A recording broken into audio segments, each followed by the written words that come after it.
Hey there, welcome to Dyson Inc. I'm Vesper and I'm super excited to kick off this channel with you. More than anything, I'm thrilled to share this journey. Here we're diving into solo RPG, world building, map making, and storytelling. I'm all about crafting my own fantasy world. Check out these doodles I painted while prepping for an RPG session. Adventure sites like castles, forts, forests. If you love crafting worlds, rolling characters, and sketching out lost kingdoms, you are in the right place. Now, I have to be honest with you.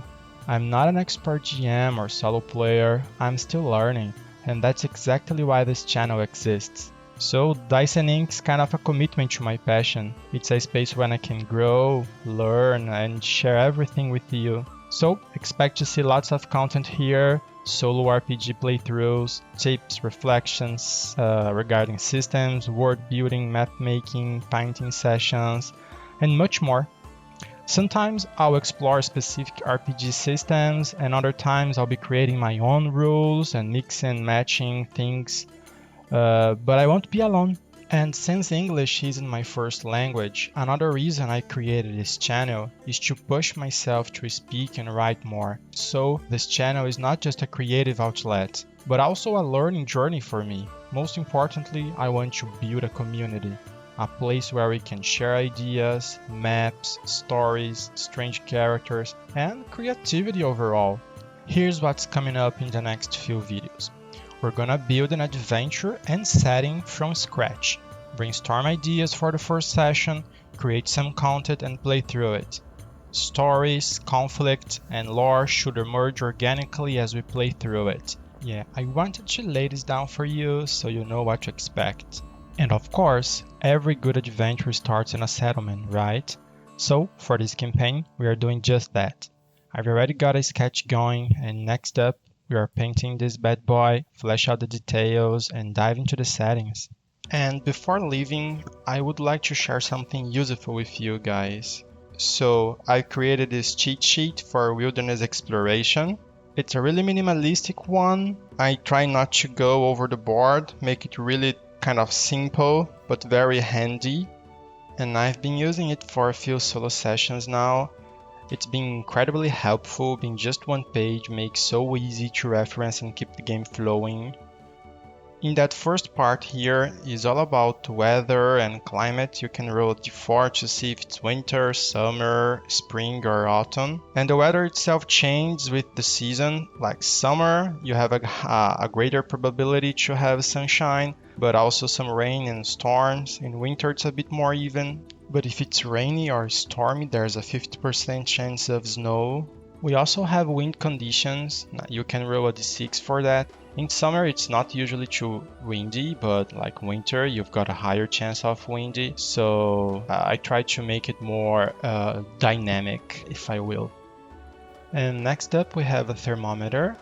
You can roll a d6 to see how hot or cold is it. I didn't put specific temperatures since hot could mean different things depending on the season. So if I roll a 1 in a winter, it's a really cold winter day. We also have a d8 for directions, which is super handy.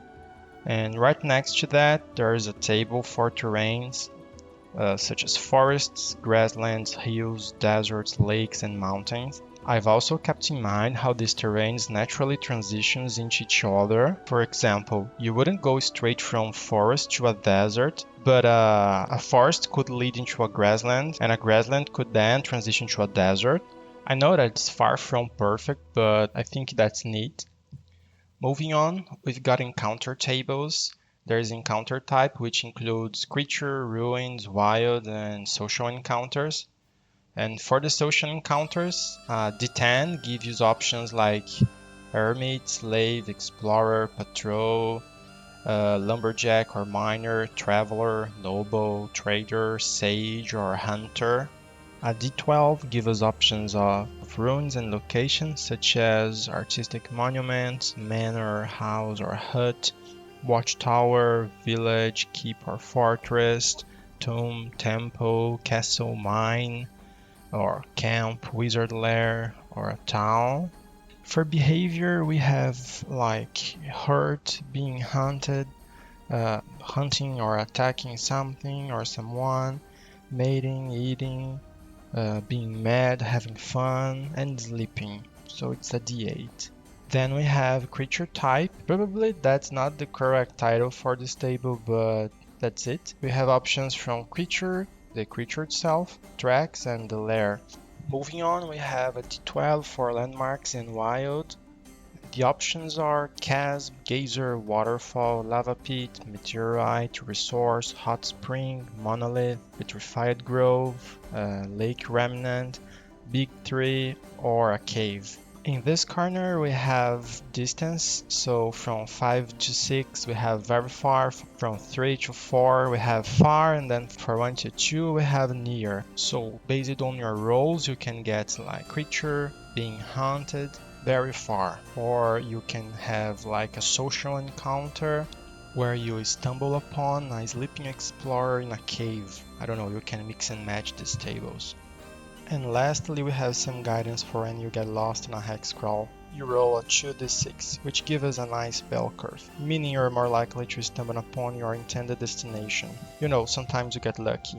But there are also options for varying off into other directions. By using that together with an oracle, I'm good to go. Of course, I do need to use my imagination and came up with the other stuff. For instance, if I do have a creature, I need to come up with the type of a creature, but I can do it probably looking to another table or using my imagination and what makes sense. And also rolling the oracle.